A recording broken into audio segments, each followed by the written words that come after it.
પરમ પૂજ્ય મુનિરાજ ભવ્ય કીર્તિ સાગરજી મહારાજના ચરણોમાં કોટી કોટી વંદના, સાધુ ભગવંતોના ચરણોમાં કોટી કોટી વંદના. બહારથી પધારેલ મહેમાનોનું બોપલ જૈન સંઘ હાર્દિક સ્વાગત કરે છે, તેમને હૃદયપૂર્વક આવકારે છે. કુમારપાળ મહારાજા પોતાના ગુરુદેવ કલિકાલ સર્વજ્ઞ પરમ પૂજ્ય આચાર્ય ભગવાન હેમચંદ્રાચાર્ય સુરીશ્વરજી મહારાજને પૂછે છે કે ગુરુદેવ, અમારા જીવનના પ્રકૃષ્ટ પુણ્યની નિશાની શું? અમને ક્યારે એવું લાગે કે અમે પ્રકૃષ્ટ પુણ્યવંત છીએ? મારી પાસે સંપત્તિ છે એ પ્રકૃષ્ટ પુણ્યની નિશાની છે, મારું શરીર સારું છે એ પ્રકૃષ્ટ પુણ્યની નિશાની છે, મારા સંબંધો બધાની જોડે સારા છે એ પ્રકૃષ્ટ પુણ્યની નિશાની છે. ત્યારે ગુરુદેવ કહે છે, આ ત્રણેયમાંથી એક પણ વસ્તુ તમારા પ્રકૃષ્ટ પુણ્યની નિશાની નથી. પ્રકૃષ્ટ પુણ્યની નિશાની એ છે કે તમારા ઘરમાં, તમારા આંગણે, તમારા સંઘમાં ગુરુદેવના પગલાં થાય, ગુરુ તમારી વિનંતીને સ્વીકારીને સંઘમાં પધારે, એ તમારા પ્રકૃષ્ટ પુણ્યની નિશાની છે. આપણે બધા ખરેખર ખૂબ જ પુણ્યશાળી છીએ, ભાગ્યશાળી છીએ. પરમ પૂજ્ય મુનિરાજ ભવ્ય કીર્તિ સાગરજી મહારાજ સાહેબ તેમના શિષ્યો સાથે આપણા સંઘમાં પધાર્યા છે. પરમ પૂજ્ય સાધ્વીજી ભગવાન પણ પધાર્યા છે. અને થોડીક આપણી કમનસીબી પણ છે, પુણ્ય થોડુંક ઓછું પડ્યું કે સાહેબજીનું ચાતુર્માસ આપણા સંઘમાં થતા રહી ગયું. એ આપણું આ વર્ષે સાહેબજી આ વર્ષ થઈ ગયું.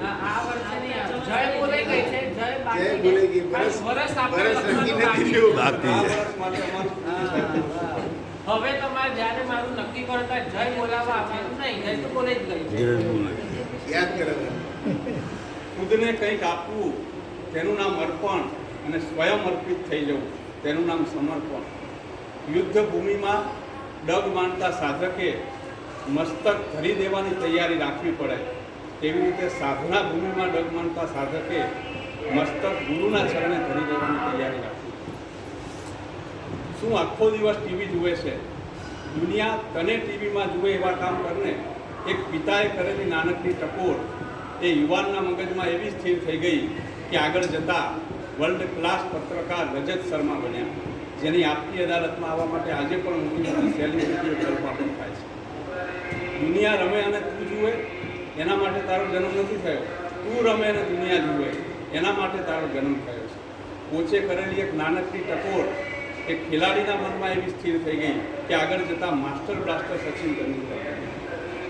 મંત્ર ફળે કે ના ફળે, સાધના ફળે કે ના ફળે, કલ્પવૃક્ષ ફળે કે ના ફળે, પણ આશીર્વાદ ફળે ને ફળે જ.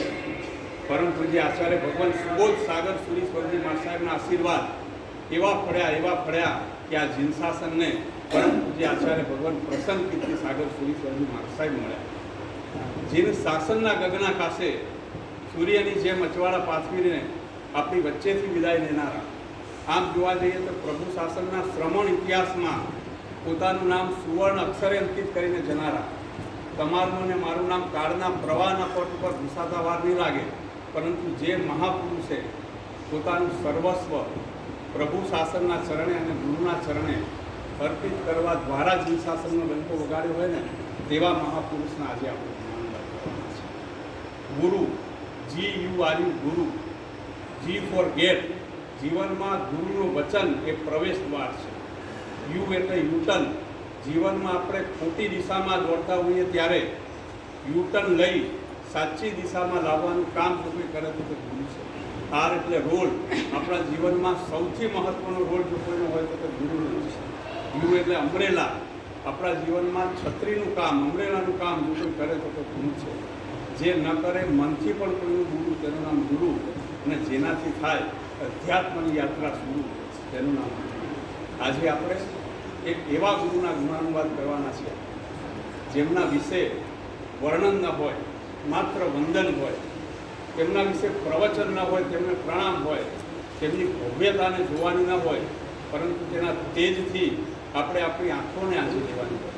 આવા ગુરુદેવ પરમ પૂજ્ય આચાર્ય ભગવાન પ્રસન્ન કીર્તિ સાગર સુરીશ્વરજી મહારાજ સાહેબ, જેમના નામમાં જ એક મોટામાં મોટો ગુણ છે પ્રસન્નતાનો ગુણ.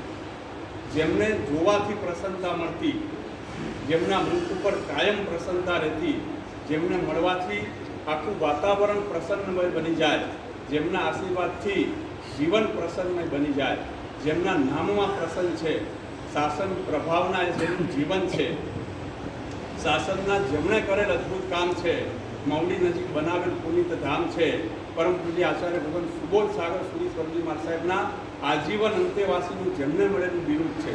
ગુરુદેવની એટલી અદ્ભુત સેવા કરી કે આવા મહાત્મા જુજજ પાકે અને ગુરુની સેવા એ કદી ન થાકે. પરમ પૂજ્ય આચાર્ય ભગવાન સુબોધ સાગર સુરી સ્વર્ગી મહારાજ સાહેબના આજીવન અંતેવાસીનું જેમને મળેલું બિરુદ છે અને જીન શાસનની સેવા એ જેમની જીદ છે. લગ્નના મંડપમાં જેમને થયેલો વૈરાગ્ય ભાવ છે ને અત્યંત સરળ જેમનો સ્વભાવ છે. દરરોજ આપણે પ્રવચન પછી જે આ ગુરુનું અષ્ટોક દરરોજ આપણે મધુર કંઠે ગાઈએ છીએ, સંગીતકાર રાકેશભાઈ દ્વારા આ જે અષ્ટક રજૂ છે એમાં ગુરુના ગુણોનું વર્ણન છે. શાસન પ્રભાવકતાનું ગુણ હોય, પ્રસન્નતાનું ગુણ હોય, નિડરતાનું ગુણ હોય, સર્વ જીવોના કલ્યાણની વાતો હોય, વૈરાગ્ય સફળ જીવન હોય અને ગુરુની કૃપા તો એમના ઉપર એવી હતી કે જે બોલતા એ સિદ્ધ થતું હતું. ગુરુ ભક્તિ, બ્રહ્મચર્ય, વાત્સલ્યતા, સંગીત ભાવ, કરુણા આ બધા જ ગુણોના જેવો ભંડાર હતા. गुरु के गुण से गाया नहीं जाता, गुरु की समता का अंदाज लगाया नहीं जाता और गुरु की शक्ति का मामलन करूँ मैं कैसे, जग में वो पैमाना पाया नहीं जाता. ગુરુદેવનો આ જીનશાસન ઉપર અને આપણા બધા સંઘો ઉપર મહાન ઉપકાર રહ્યો છે. આપણે એ ઉપકારનો ઋણ કદી પણ ચૂકવી શકવાના નથી. તેમ છતાં પણ આપણે સૌ તેમના ઉચ્ચ આદર્શોને અમલમાં મૂકી આપણે આપણા જીવનને ઉન્નત, ઉદ્ભવગામી, ભવ્ય અને